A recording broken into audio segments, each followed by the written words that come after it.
is why I left you. I was insane.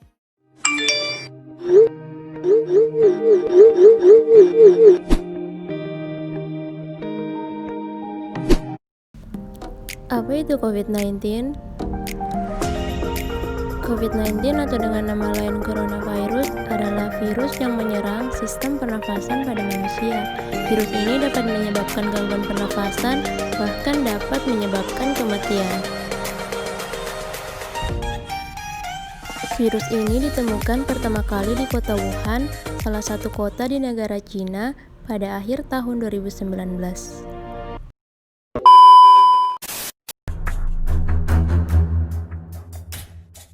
Terinfeksi virus corona disebut telah melakukan kontak dengan warga negara Jepang, dan warga Jepang ini kini tengah menjalani proses karantina di Malaysia.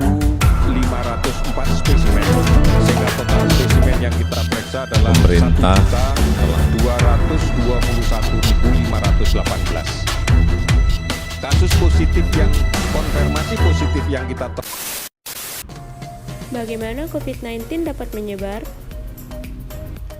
Nah, yang perlu teman-teman ketahui bahwa virus corona atau COVID-19 itu bisa menyebar begitu saja tanpa kita sadari. Virus ini menular dari kegiatan yang kita lakukan sehari-hari, dan dari sinilah virus corona menjangkit banyak orang dari satu orang ke orang yang lainnya. Mari kita kenali gejala COVID-19. Yang pertama yaitu demam dan suhu tubuh yang tinggi. Yang kedua, batuk kering dan tidak berdahak. Dan yang ketiga, nafas pendek atau kesulitan dalam bernafas. Jadi, untuk mencegah penyebaran COVID-19, mari kita simak penjelasan berikut ini. Di sini saya akan menjelaskan tentang upaya pencegahan COVID-19 atau biasa juga disebut dengan coronavirus, yang dimana salah satu cara pencegahannya dengan cara mencuci tangan yang baik dan benar. Nah, seperti yang kita ketahui, mencuci tangan adalah hal yang wajib untuk menjaga kebersihan. Apalagi di masa pandemi seperti ini, kita harus menerapkan PHBS atau perilaku hidup bersih dan sehat secara maksimal. Nah, maka dari itu di sini saya akan menjelaskan tentang tata cara mencuci tangan yang baik dan benar. Cara yang paling pertama dilakukan ialah membasuh kedua tangan dengan air bersih dan menuangkan sabun ke telapak tangan. Kalau bisa, sabun yang dipakai ialah sabun antibakteri. Langkah kedua setelah membasuh kedua tangan dengan air bersih dan menaruh sabun di telapak tangan, yaitu tangkupkan kedua tangan dan gosok dengan pelan agar sabun tercampur dengan rata. Nah, perlu diketahui menurut WHO, durasi untuk mencuci tangan dengan bersih memakan waktu 20-30 detik lamanya. Jadi, untuk mencuci tangan kita tidak perlu terburu-buru. Nah, langkah ketiga ialah telapak tangan kanan membersihkan punggung tangan kiri serta jari-jarinya seperti ini. Begitupun sebaliknya, sampai bersih. Langkah keempat yaitu letakkan telapak tangan kanan dan telapak tangan kiri bersamaan, lalu membersihkan sela-sela jarinya seperti ini. Nah, jangan lupa sela-sela jari ini harus saling terkait agar bisa membersihkan kotoran yang ada di sela-sela jari masing-masing. Nah, langkah kelima ialah tangan kanan dan tangan kiri saling menggenggam dan jarinya bertautan seperti ini. Usahakan kuku dan pangkal jari terkena sabun.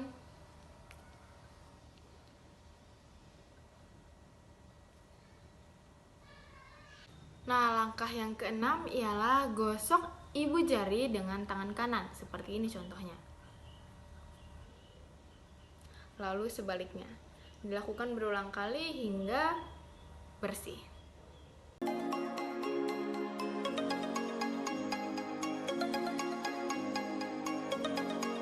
Di sini saya akan memberitahukan kepada teman-teman semua bahwa batuk dan bersin juga itu memiliki etika. Banyak orang yang salah langkah saat mengalami batuk dan bersin. Kebanyakan malah menutup mulut dan hidungnya dengan tangan meskipun tujuannya baik. Namun hal ini belum tentu benar. Mengapa demikian? Karena kuman dapat berpindah ke tangan dan menyebar tanpa kita sadari. Melalui apa? Melalui sentuhan dan saat bersalaman. Lalu, bagaimanakah etika batuk dan bersin yang benar? Mari kita lihat.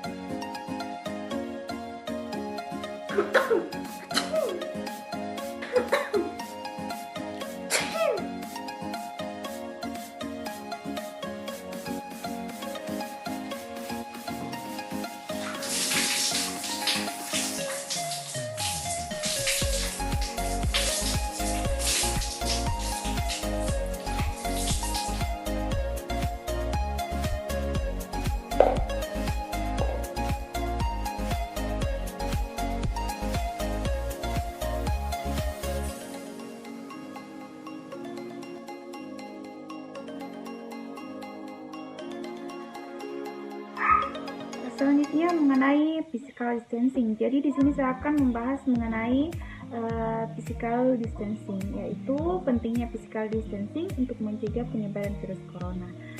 Kita semua tahu bahwa virus corona ini semakin menjadi-jadi.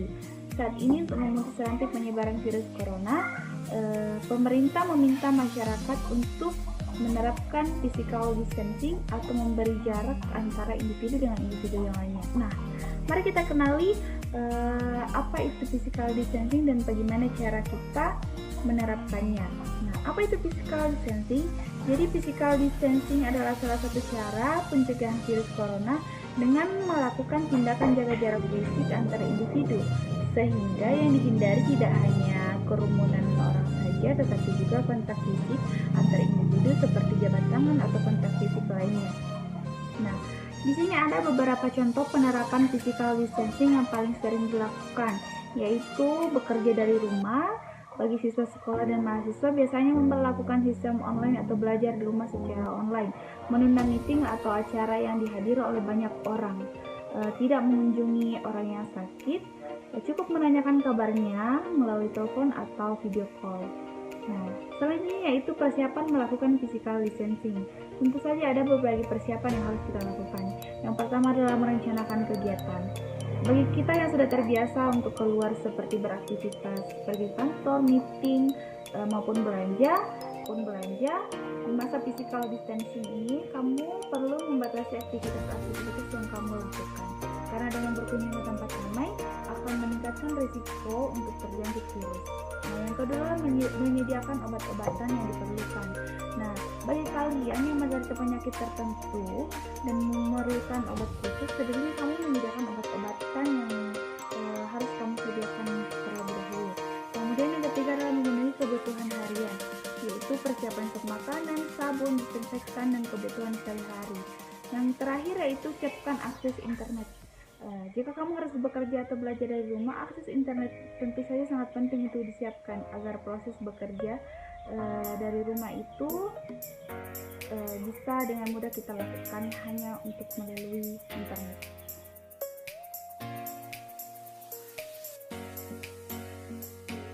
Nah, selanjutnya penggunaan masker. Penggunaan masker merupakan bagian dari rangkaian komprehensif langkah pencegahan dan pengendalian yang dapat membatasi penyebaran penyakit-penyakit virus saluran pernapasan tertentu, termasuk COVID-19. Nah, penggunaan masker yang baik dan benar yaitu sebelum menggunakan masker, cucilah tangan menggunakan sabun dan air mengalir minimal 20 detik. Atau apabila tidak tersedia, gunakan hand sanitizer. Nah, selanjutnya pasang masker dan pastikan masker menutupi hidung dan juga mulut. Kenapa? Karena hidung dan mulut adalah jalan masuknya virus dan bakteri dengan mudah. Nah, selanjutnya ganti masker apabila masker basah atau lembab dengan masker yang baru. Nah, saat melepas masker, lepaslah dari belakang, jangan lepas dari depan. Nah, masker medis digunakan hanya 1 kali pemakaian, sedangkan masker kain dapat digunakan berulang kali dengan cara dicuci menggunakan deterjen. Nah, masker medis setelah digunakan 1 kali pemakaian, masukkan ke dalam kantong plastik dan buanglah ke dalam tempat sampah. Terima kasih.